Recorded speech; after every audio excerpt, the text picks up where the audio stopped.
55 വർഷത്തെ രാഷ്ട്രീയ ചരിത്രം. ഇടതുകോട്ടയെന്ന് വിശേഷിക്കപ്പെടുന്ന പേരാമ്പ്ര 1957 ശേഷം കേവലം 2 തവണ മാത്രം UDFനെ തുണച്ച മണ്ഡലം. അവിടെയാണ് ഇത്തവണ ചരിത്രം വഴിമാറിയിരിക്കുന്നത്. മുസ്ലിം ലീഗിന്റെ ചരിത്രത്തിൽ ആദ്യമായി ഒരു വനിതാ MLA കേരള നിയമസഭയിലേക്ക് വരികയാണ്. കന്നി അംഗത്തിൽ തന്നെ ഇടതുമുന്നണി കൺവീനറും CPMന്റെ മുതിർന്ന നേതാവുമായ TP രാമകൃഷ്ണനെ അട്ടിമറിച്ചാണ് ഫാത്തിമ തഹ്ലിയ വിജയം കുറിച്ചിരിക്കുന്നത്. 5000-ലേറെ വോട്ടുകളുടെ ഭൂരിപക്ഷത്തിലാണ് തഹ്ലിയയുടെ ഈ മിന്നും ജയം. 2 വനിതകളാണ് ഇത്തവണ മുസ്ലിം ലീഗിന്റെ സ്ഥാനാർത്ഥി പട്ടികയിൽ ഇടം നേടിയത്. കൂത്തുപറമ്പിൽ ജയന്തി രാജനും പേരാമ്പ്രയിൽ ഫാത്തിമ തഹ്ലിയയും.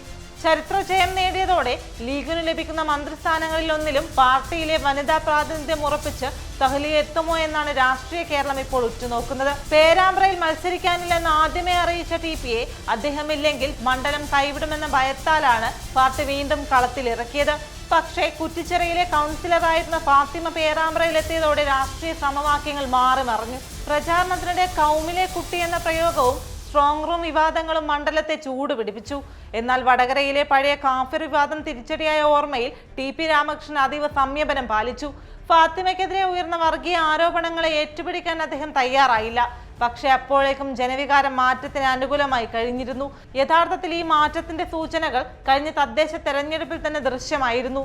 10-ൽ 9 പഞ്ചായത്തും ഭരിച്ചിരുന്ന LDF 4-ലേക്ക് ഒതുങ്ങിപ്പോയപ്പോൾ 20 വർഷം ഭരിച്ച പേരാമ്പ്ര പഞ്ചായത്ത് പോലും UDF പിടിച്ചെടുത്തു.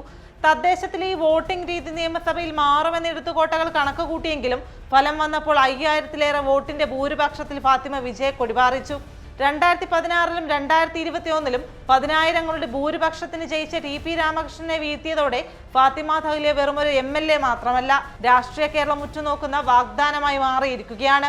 KK രമകൂടി വടകരയിൽ വിജയിച്ചതോടെ കോഴിക്കോട് ജില്ലയിൽ നിന്ന് 2 വനിതാ മന്ത്രിമാർ ഉണ്ടാകുമോ, അതോ ലീഗിന്റെ ചരിത്രപരമായ ആദ്യ വനിതാ മന്ത്രിയായി ഫാത്തിമ എത്തുമോ എന്നാണ് ഇപ്പോൾ കേരളം ഉറ്റുനോക്കുന്നത്.